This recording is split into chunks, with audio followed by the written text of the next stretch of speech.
ഭൂട്ടാൻ വാഹന കടത്ത് കേസിൽ അന്വേഷണത്തിന് ഇഡിയും എൻഐയും രംഗത്ത് DRIയും അടക്കമുള്ള കേന്ദ്ര ഏജൻസികളും വരികയാണ്. കേസിന്റെ വിശദാംശങ്ങൾ കസ്റ്റംസിൽ നിന്ന് ശേഖരിച്ചിരിക്കുന്നു. ദേശസുരക്ഷയെ ബാധിക്കുന്ന വിഷയങ്ങളിൽ എൻഐയും കള്ളപ്പണ ഇടപാടുകൾ കേന്ദ്രീകരിച്ച് ഇഡിയും കാര്യങ്ങൾ പരിശോധിക്കും. ഭൂട്ടാൻ വാഹനക്കടത്ത് കേസിൽ കസ്റ്റംസിന് പുറമെ മറ്റ് കേന്ദ്ര ഏജൻസികൾ കൂടി അന്വേഷണത്തിലേക്ക് എത്തുകയാണ്. ദേശീയ അന്വേഷണ agency, enforcement directorate, directorate of revenue intelligence, അതോടൊപ്പം തന്നെ കേന്ദ്ര GST വകുപ്പ് തുടങ്ങിയവരാണ് കാര്യങ്ങൾ പരിശോധിക്കുന്നത്. കസ്റ്റംസിൽ നിന്ന് അവർ വിവരശേഖരണം നടത്തിയിട്ടുണ്ട്. ഈ കടത്തിക്കൊണ്ടുവന്ന കാറുകളിൽ സ്വർണവും ലഹരിയും ഉൾപ്പെടെ ഉണ്ടായിരുന്നുവെന്ന റിപ്പോർട്ടുകളുണ്ട്. അപ്പോൾ അത്തരത്തിലൂടെ കിട്ടുന്ന ഫണ്ടുകൾ തീവ്രവാദ ഫണ്ടിങ്ങിനടക്കം വിനിയോഗിച്ചിട്ടുണ്ടാകുമെന്ന അനുമാനങ്ങളുണ്ട്. വ്യാജരേഖ ചമയ്ക്കലുണ്ട്. അത് ഇന്ത്യൻ ആർമിയുടെയും അതോടൊപ്പം തന്നെ കേന്ദ്ര വിദേശകാര്യ മന്ത്രാലയത്തിൻ്റെയും വിവിധ എംബസികളുടെയും ഒക്കെ പേരിലാണ് വ്യാജരേഖകൾ ഈ റാക്കറ്റ് തട്ടിപ്പ് സംഘം ചമച്ചിരിക്കുന്നത്. അപ്പോൾ ഇതുമായി ബന്ധപ്പെട്ടുള്ള കാര്യങ്ങളും അത് നാഷണൽ സെക്യൂരിറ്റിയെ ബാധിക്കുന്നതാണ്. അതിൽ NIAക്ക് പരിശോധിക്കാം. അതോടൊപ്പം തന്നെ എൻഫോഴ്സ്മെന്റ് ഡയറക്ടറേറ്റിനെ സംബന്ധിച്ചിടത്തോളം 150 മുതൽ 200 വരെ കാറുകൾ ഇത്തരത്തിൽ കേരളത്തിൽ വിൽക്കുകയും അതോടൊപ്പം തന്നെ അത്തരം ഓടുകയും ഒക്കെ ചെയ്യുന്നുണ്ട്. അപ്പോൾ ഇതിനുള്ള പണം, മണി ട്രേഡിംഗ് എങ്ങനെയാണ് നടന്നിരിക്കുന്നത്? പല സോഴ്സുകളിൽ നിന്ന് ലഭിക്കുന്ന വിവരമനുസരിച്ച് ഈ റാക്കറ്റുകൾ ഇടപാടുകാരോട് അല്ലെങ്കിൽ വാഹനം വാങ്ങാൻ വരുന്നവരോട് ലിക്വിഡ് ക്യാഷാണ് ആവശ്യപ്പെട്ടിരിക്കുന്നത്. ബാങ്ക് ട്രാൻസാക്ഷൻ അല്ല പലതും. അതുകൊണ്ട് അപ്പോൾ ഈ പണത്തിൻ്റെ സോഴ്സ് എവിടെയാണ്? കള്ളപ്പണ ഇടപാടുകൾ നടന്നിട്ടുണ്ടാകാം. ഇതോടൊപ്പം തന്നെ വിദേശ നാണയ വിനിമയ ചട്ടലംഘനം. അപ്പോൾ രണ്ട് വകുപ്പുകൾ, ഒന്ന് PMLA, അതോടൊപ്പം തന്നെ FEMA, ഇത് അട്രാക്ട് ചെയ്യുമെന്ന വിലയിരുത്തലാണ് എൻഫോഴ്സ്മെന്റ് ഡയറക്ടറേറ്റിനുള്ളത്. അതോടൊപ്പം സമഗ്ര അന്വേഷണം ഉണ്ടാകുമെന്ന് DRIയും വ്യക്തമാക്കി കഴിഞ്ഞിട്ടുണ്ട്. വിദേശത്തുള്ളവരുടെ പങ്കാളിത്തം ഉൾപ്പെടെ പരിശോധിക്കേണ്ടതായിട്ടും വരും. അപ്പോൾ ഇത്തരം കാര്യങ്ങൾ ഉൾപ്പെടെ സമഗ്രമായി നോക്കും എന്നതാണ് ഇപ്പോൾ അറിയാൻ കഴിയുന്നത്. ഒപ്പം GST തട്ടിപ്പും വിവിധ ഇടങ്ങളിൽ തെളിഞ്ഞിട്ടുണ്ടെന്ന് കസ്റ്റംസ് പറയുന്നു. അങ്ങനെയാണ് GST വകുപ്പ് കൂടി ഇതിൻ്റെ ഭാഗമായി അന്വേഷണത്തിലേക്ക് എത്തുന്നത്. ഇതിൽ ഒരുപാട് മാനങ്ങൾ ഈ കേസിലുണ്ട്. അതുകൊണ്ടാണ് വിവിധ കേന്ദ്ര ഏജൻസികൾ അവരുടെയൊക്കെ തന്നെ പരിധികൾ വളരെ വിപുലമാണ്. ആ പരിധികളടക്കം ഉൾപ്പെടുത്തിക്കൊണ്ടുള്ള അന്വേഷണത്തിലേക്ക് എത്തുന്നത്. എസ് രാഗിൻ, മാതൃഭൂമി ന്യൂസ്, കൊച്ചി. ഈ വിഷയം ഒരുപാട് പരിശോധനകൾക്ക് വിധേയമാക്കേണ്ടതാണ് എന്ന് നമുക്ക് പ്രഥമ ദൃഷ്ടിയെ തന്നെ പറയേണ്ടി വരും. കാരണം അജഗജാന്തര വ്യത്യാസങ്ങൾ ഒരുപക്ഷെ കാണുന്നുണ്ട് എന്നുള്ളതാണ് ഈ കേസിനെ സംബന്ധിച്ചുള്ള അതിൻ്റെ പ്രസക്തി. അപ്പോൾ ഒരു കസ്റ്റംസ് എന്ന് പറയുന്ന ഒരു ഏജൻസി മാത്രം ഈ വിഷയം അന്വേഷിച്ചാൽ മതിയോ? സാമ്പത്തിക കുറ്റകൃത്യങ്ങളുടെ ഭാഗമായിട്ടുള്ള കള്ളപ്പണ ഇടപാടുമായി ബന്ധപ്പെട്ടൊക്കെയുള്ള സംഭവവികാസങ്ങൾ അന്വേഷിക്കുന്ന ED കൂടി, എൻഫോഴ്സ്മെന്റ് ഡയറക്ടറേറ്റ് കൂടി ഈ കേസിലേക്ക് വരേണ്ടതില്ലേ എന്ന ചോദ്യം വളരെ പ്രധാനപ്പെട്ടതാണ്. അതുകൊണ്ട് തന്നെയാണ് കേന്ദ്ര ഏജൻസിയായ ED വിശദാംശങ്ങൾ കസ്റ്റംസിൽ നിന്നും തേടുകയും ചെയ്തിരിക്കുന്നു. മാത്രമല്ല, ഇത് ഹൈക്കോടതിയിലേക്ക് ഈ കേസ് വരുന്നു എന്ന ഒരു കാര്യം കൂടി പുതുതായി ഡെവലപ്പ് ചെയ്യുകയാണ്. ബിനിൽ കൊച്ചിയിൽ നിന്ന് നൽകും വിവരങ്ങൾ. ബിനിൽ, എന്താണ് ഈ കേസിന്റെ പുതിയ മാനങ്ങൾ?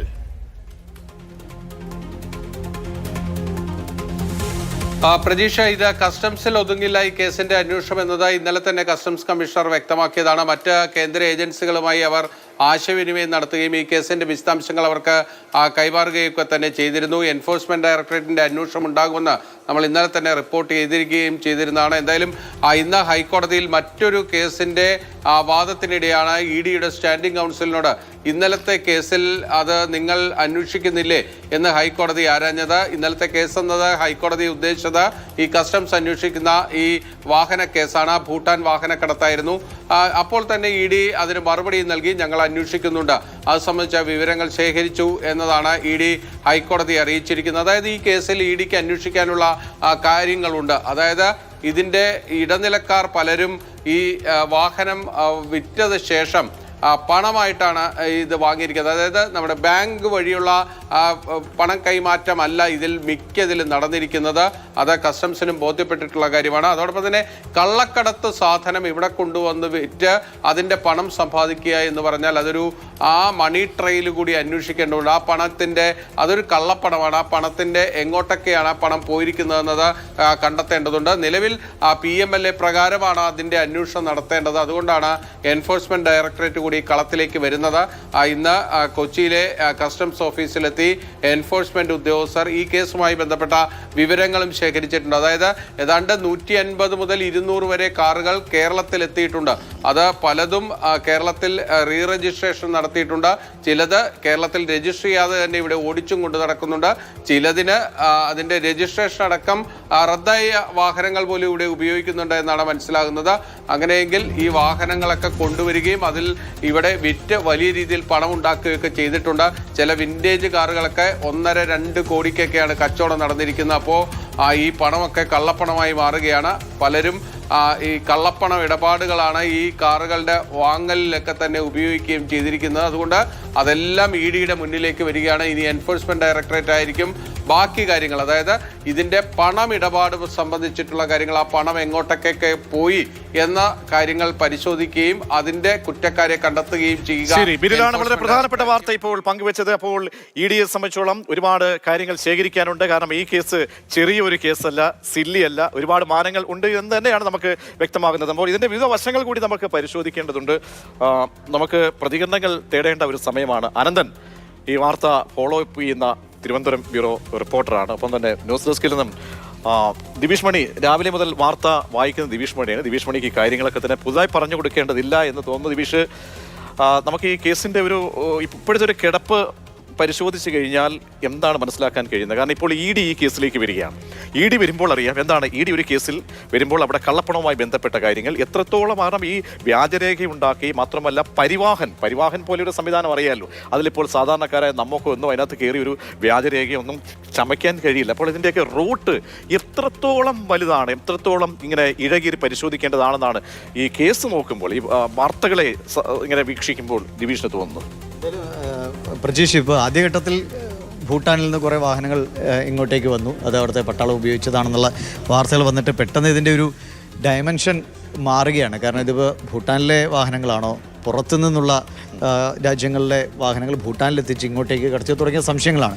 പിന്നീട് ഈ പരിശോധനകൾ വന്നപ്പോഴാണ് വാഹനങ്ങൾ കടത്താൻ കഴിയുമെങ്കിൽ അങ്ങനെ എന്തൊക്കെ കടത്തിയിട്ടുണ്ടാകുമെന്ന ചിന്തയിലേക്ക് പോകുന്നു. അത് രാജ്യ സുരക്ഷയെ ബാധിക്കുന്ന വിഷയങ്ങളാണോ? അങ്ങനെയാണിപ്പോൾ എല്ലാ ഏജൻസികളും, എനിക്ക് തോന്നുന്നു ഇപ്പോൾ ഇനി NIA ഒക്കെ പൂർണ്ണമായും കയ്യിലേക്ക് ഒരുപക്ഷെ ഈ അന്വേഷണം മുഴുവനായി, കാരണം കസ്റ്റംസിൻ്റെ ഏകദേശം ഒരു പരിധി അവസാനിക്കുകയാണ്. അപ്പോൾ വളരെ ഗുരുതരമായ ഗൗരവമുള്ള സ്വഭാവത്തോടു കൂടി തന്നെ ഏജൻസികളെല്ലാം കാണും. ഇപ്പോൾ നേരത്തെ രാവിലെയൊക്കെ അർജുൻ പീതാംബരനും ബാലഗോപാലും ഡൽഹിയിൽ നിന്ന വിവരങ്ങളാണ്. മായാപുരി കേന്ദ്രീകരിച്ച് വലിയ തോതിൽ പരിശോധനകൾ നടന്നുകൊണ്ടിരിക്കുന്നു.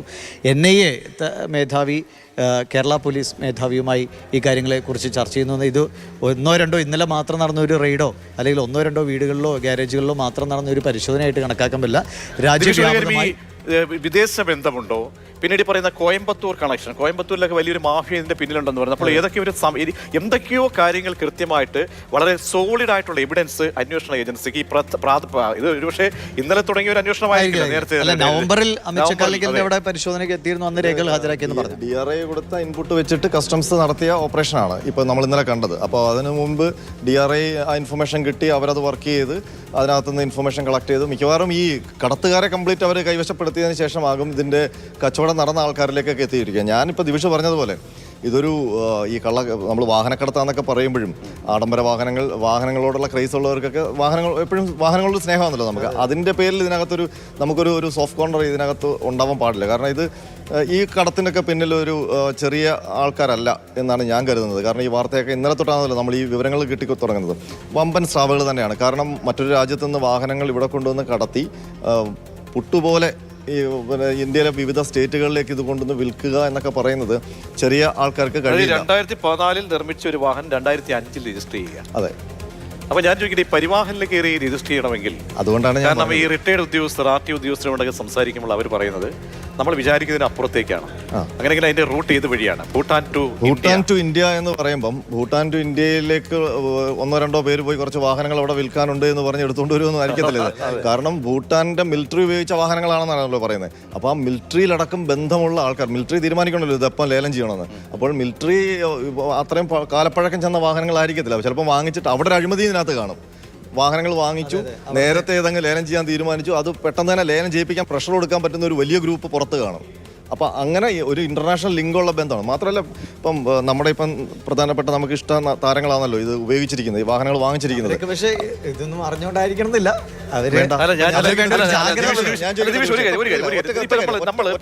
പോണ്ടിച്ചേരി കേസുമായി ബന്ധപ്പെട്ട് മാതൃഭൂമിയാണല്ലോ അന്ന് പുറകെ പോയത്. അതിനുശേഷം എന്താണ് ഏറ്റവും അവസാനം എല്ലാവരും ഊരി പോകുന്ന ഒരു സ്ഥിതിയിലേക്ക്.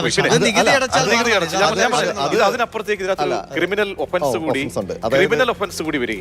അതായത് പോണ്ടിച്ചേരിയിൽ വാഹനം രജിസ്റ്റർ ചെയ്ത് നികുതി വെട്ടിപ്പാണ് നടത്തിയത്. കാരണം അതൊരു യൂണിയൻ ടെറിട്ടറി ആയതുകൊണ്ട് അവിടെ ടാക്സ് കുറവാണ്, കുറവായത്. നമുക്ക് ടാക്സ് കൂടുതലാണ്. അപ്പോൾ അവിടെ പോയി ഇത് രണ്ടും രാജ്യത്ത് നമ്മുടെ ഞാൻ സ്വന്തം ചോദിക്കുന്നത് രാജ്യത്ത്. ഇതിനൊരു ഞാൻ ദിവിഷ് പറഞ്ഞോട് ഇന്നലെ ഞാൻ നമ്മൾ പറയുന്നത് യോജിക്കുന്ന കാര്യം ഉച്ചക്കാലക്കൽ ദുൽഖറൊക്കെ പോലുള്ളവർ അറിഞ്ഞുകൊണ്ട് ഇതിന്റെ ഒരു അതാണ് അതിനൊരു കൗണ്ടർ ഉണ്ട്, അതിനൊരു കൗണ്ടർ അതല്ലേ ഡീലർമാരായിരിക്കും ഞാൻ പറയട്ടെ, ഒരാൾ ഇപ്പം ദുൽഖർ ആയാലും പൃഥ്വിരാജ് ആയാലും പിന്നെ അമിത് ആയാലും ഒരാൾ ഒരു പരിചയമില്ലാത്ത ഒരാൾ വന്നിട്ട് എൻ്റെ കയ്യിൽ വാഹനം ഉണ്ടെന്ന് പറയുമ്പോൾ ഇതൊക്കെ ഇവർക്ക് കാണിക്കേണ്ട ഒരു ജാഗ്രത ജാഗ്രത എന്നല്ല ഇതിന്റെ ഇത് ഇപ്പോൾ ഒരു വാഹനം നമുക്ക് ചെറിയ കളിപ്പാട്ടമല്ലല്ലോ, കോടികളുടെ വിലയുള്ള അല്ലെങ്കിൽ ലക്ഷങ്ങൾ വിലയുള്ള ഒരു വാഹനമാണ് കൊണ്ടുവന്ന് വാങ്ങിക്കുന്നത്. അപ്പോൾ അതിന്റെ പേപ്പറൊക്കെ ശരിയാണോ, ഈ വന്ന ആളെയും കൂടെ പരിചയമാണല്ലോ, ഈ ഇടനിലക്കാരനെയും കൂടെ പരിചയമായിരിക്കണമല്ലോ. അതൊക്കെ ഒരു പരിചയം. പിന്നെ മാത്രമല്ല അമിത്തിന്റെ നേരിട്ട് ഇറങ്ങും, ഇങ്ങനെ നേരിട്ട് അവർ പോയി. അത് മാത്രമല്ല ഇത്രയും മാർജിനിൽ ഞാൻ പറഞ്ഞതുപോലെ അവരെ സംബന്ധിച്ചുള്ള അവർ ലഭിക്കുന്ന പ്രതിഫലമൊക്കെ നോക്കുമ്പോഴും അവിടാണ് ഇതിനകത്ത് വേറെ സംശയം വരുന്നത്. കാരണം ഇപ്പൊ ഈ ഇവർ നടന്മാർ മാത്രമല്ല, ഇപ്പോൾ ആരോപണ വിധേയരായി നിൽക്കുന്നവർ നടന്മാർ മാത്രമല്ല, അവര് പ്രൊഡ്യൂസർമാർ കൂടിയാണ്, വലിയ തോതിൽ പണമിടപാട് നടത്തുന്നവരാണ്, കോടികളുടെ ലാഭം ഈ സിനിമയിൽ നിന്ന് കൊയ്യുന്നവരാണ്. അവിടെയാണ് കസ്റ്റംസ് മറ്റൊരു വാദവും കൂടി മുന്നോട്ട് വെക്കുന്നത്. ഇതൊരു കേവലം വണ്ടിക്കടത്ത് മാത്രമല്ല, ഇതിനകത്ത് വലിയ കള്ളപ്പണ ഇടപാട്. അവിടെയാണ് ഇഡിയുടെ ആഗമനം.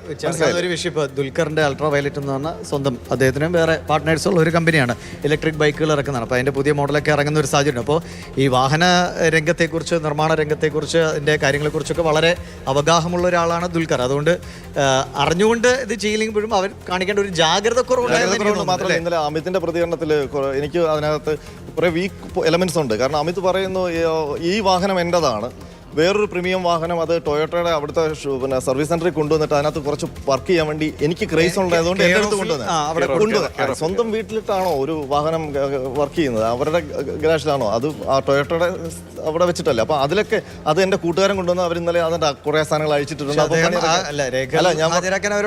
ആവശ്യപ്പെട്ടിട്ടുണ്ട്, പക്ഷെ ആ രേഖ അയാളുടെ കയ്യിൽ ഇല്ല എന്നുള്ള സമ്മതിക്കുന്നുണ്ട്. റഷ്യൻ എംബസിയിൽ, കാരണം പിന്നെ കസ്റ്റംസിന്റെ പ്രിവന്റീവ് കമ്മീഷണർ പറഞ്ഞത് ഇത് വിവിധ രാജ്യങ്ങളുടെ എംബസികളുടെ പേരിലും വ്യാജ രേഖകൾ ഉണ്ടാക്കിയിട്ട് വണ്ടി കൊണ്ടുവന്നിട്ടുണ്ടെന്ന്. ഇതിനകത്ത് തീർച്ചയായും ഒരു ആഴത്തിലൂടെ പരിശോധന നടക്കുകയും ഒരു റിസൾട്ട് ഉണ്ടാകുമോ? കാരണം പലരും എന്താണ് ഇന്നലെ കസ്റ്റംസ് പ്രിവന്റീവ് കമ്മീഷണർ നടത്തിയ വാർത്താ സമ്മേളനത്തിൽ അദ്ദേഹത്തിന് കോള് വന്നു, അദ്ദേഹം ഇറങ്ങിപ്പോകും. ഇന്ന് രാവിലെ ആ പറഞ്ഞ വ്യക്തി തന്നെ ആരോട് മാധ്യമങ്ങൾ ഷെയർ ചെയ്യുന്നില്ല. അപ്പോൾ എന്തൊക്കെയോ പക്ഷേ അതെനിക്ക് തോന്നുന്നത് കസ്റ്റംസ് കമ്മീഷണർ പ്രസ് മീറ്റ് വെച്ചിരുന്നത് 6:30-ക്കാണ്, ചിലപ്പോൾ ഒരുപക്ഷെ അതിന് മുമ്പ് തുടങ്ങി കാണും. പക്ഷേ ഇതിനകത്ത് കസ്റ്റംസിന്റെ കേസായിട്ട് മാത്രം എനിക്ക് തോന്നുന്നില്ല. കസ്റ്റംസിന്റെ കേസാണെങ്കിൽ അതിനകത്ത് ഒരുപാട് ലിമിറ്റേഷൻസ് കസ്റ്റംസിനുണ്ട്. നികുതി വാങ്ങിച്ച് വിട്ടുകൊടുക്കുക എന്നുള്ളതാണ് കസ്റ്റംസിന്റെ നടപടികൾ. പക്ഷേ ഇതിനകത്ത് അവർ തന്നെ പറഞ്ഞു വെക്കുന്നുണ്ട്, ഭൂട്ടാനിൽ നിന്ന് ഒരു വാഹനം വരുമ്പോൾ നമുക്കറിയാം അതിനകത്ത് ഇന്ത്യ, നമ്മുടെ കേരളത്തിലടക്കം വലിയ തോതിൽ മയക്കുമരുന്ന് വരുന്നത് എവിടെ നിന്നാണെന്ന് നമുക്കറിയില്ല. എല്ലാ ആയുധങ്ങൾ നമ്മുടെ രാജ്യത്ത് തന്നെ സായുധ സംഘർഷങ്ങൾ നടന്നുകൊണ്ടിരിക്കുകയാണ് പല സ്റ്റേറ്റുകളിലും, പ്രത്യേകിച്ച് കിഴക്കൻ മേഖലകളിൽ. അപ്പോൾ അവിടേക്ക് ആയുധം വരുന്നത് എവിടുന്നാന്ന് നമുക്കറിയില്ല, ഇതിന് വേണ്ടുന്ന പണം എങ്ങനെയാണ് വരുന്നതെന്ന് അറിയില്ല. അപ്പോൾ ഈ നമ്മുടെ എപ്പോഴും ഇതിനൊക്കെ പാരലായിട്ട് വരുന്ന ഒരു സാധനമാണ് ഈ മയക്കുമരുന്ന് കടത്തും ഇത്തരം കള്ളക്കടത്തുകളും. അപ്പോൾ അത് ഏതൊക്കെ വിധ്വംസക പ്രവർത്തനങ്ങൾ ക്ലിയർ ചെയ്യാൻ വേണ്ടി ഉള്ളതാണോ? അങ്ങനെ എന്തായാലും നമ്മൾ ആദ്യഘട്ടത്തിൽ ഇപ്പോൾ എല്ലാവരും സംശയത്തിന്റെ മുൾമുനയിൽ നമുക്ക് നിർത്താൻ കഴിയില്ല. ക്ലിയർ ചെയ്യണം.